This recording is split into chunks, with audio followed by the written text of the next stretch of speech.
तो वेलकम है आपको सुहा बिसड़ा क्लासेस में। तो माय डियर, आज जो डिस्कशन करने वाले हम कुछ आपके कुछ एंगल रह गए थे बचे हुए, उन पे थोड़ा सा और डिस्कशन कर लेते हैं।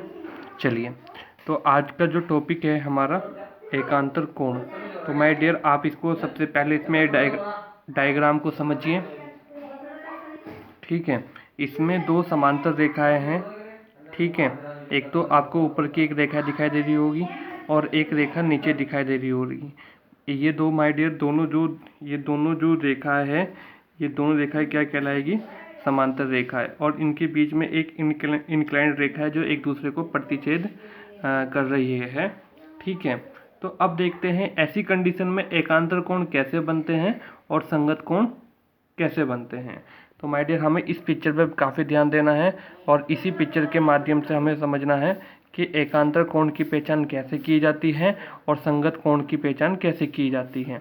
तो सबसे पहले हम बात करते हैं एकांतर कोण पे। तो माय डियर, ठीक है, तो इसलिए अब देखते हैं एंगल 1। तो एंगल 1 का एकांतर कोण कैसा होगा माय डियर? 7। तो आप नज़रिया भी देख लीजिए। ठीक है, ये यहाँ पे जितना एंगल ये होगा उतना ही एंगल 7 वाला होगा। और ये इस कंडीशन में कौन सा कोण कहलाएगा? एकांतर कोण। ठीक है, उसी प्रकार से ठीक है, एंगल एकांतर कोण कौन सा होगा? 7। और उसी प्रकार से एंगल 2 का एकांतर कोण होगा 8 वाला। ठीक है माय डियर, और उसी प्रकार से आप यानी कि 2 का क्या लिखेंगे? 8। और इसी प्रकार से माय डियर एक एंगल 3 का एकांतर कोण कौन सा होगा? 5। एकांतर 3 का एकांतर कोण यहाँ पे देख लीजिए 5 है। और उसी प्रकार से डायग्राम को भी देखिए सबसे पहले, क्योंकि डायग्राम की कोडिंग समझना बहुत ज़रूरी है। 4 का एकांतर कोण कौन सा होएगा? 6। 4 का एकांतर कोण कौन सा होएगा? 6। अब चलिए, अब देखते हैं संगत कोण। तो माय डियर, संगत कोण कौन से होते हैं, उनकी पहचान कैसे की जाती है, उस पर डिस्कशन करते हैं। तो एक संगत कोण एक का, ठीक है, तो एक का संगत कोण कौन सा है माय डियर? 5। एक का संगत कोण कौन सा है? 5। तो इसलिए मैंने यहाँ पे एक का संगत कोण कितना लिखा हुआ है? 5। उसी प्रकार से 2 का संगत कोण कौन सा है? 6। इसी प्रकार से यहाँ पे यानी कि 2 का संगत कोण कौन सा हुआ? आपका 6 नंबर वाला। उसी प्रकार से 4 का संगत कोण कौन सा होएगा? 8। तो उसी प्रकार से आप देख सकते हो यहाँ पे हमने लिखा है 4 का संगत कोण कौन सा? 8। और डायग्राम में कैसे देखोगे आप इसको? इस नज़रिए से। माय डियर, इस डायग्राम को मतलब कि आपको दिमाग में रखना है, तभी आप एकांतर और संगत कोणों की पहचान कर पाओगे। ठीक है, आपका जो 3 एंगल है उसका एक संगत कोण कौन सा होगा? 7। तो माय डियर, इस प्रकार से इस पिक्चर को आपको, ठीक है, अच्छी तरीके से समझना है। और संगत और एकांतर कोणों की, जैसे मैंने आपको बताया, आपको हमेशा ये चीज़ का ध्यान रखना है, एकांतर कोण किस तरह से और किस नज़रिए से देखे और समझने होते हैं।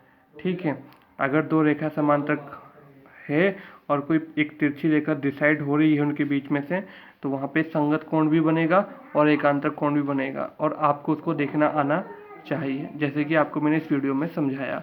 और माय डियर, एक चीज़ और आपको ध्यान रखनी है।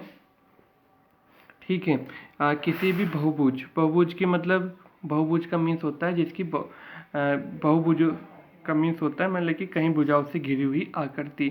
तो माय डियर, इसमें बात बताई होती है कि अगर किसी बहुभुज की 2 भुजा बराबर है तो माय डियर उसके 2 एंगल भी बराबर होंगे, उसके अंत 2 एंगल भी बराबर होंगे। और यदि माय डियर, ठीक है, आप जैसे देख सकते हो, यानी कि यहाँ पे ये तीन बहु वाला एक त्रिभुज था, इसमें 2 भुजा यानी कि 2 सेंटीमीटर की थी, 3 सेंटीमीटर की थी।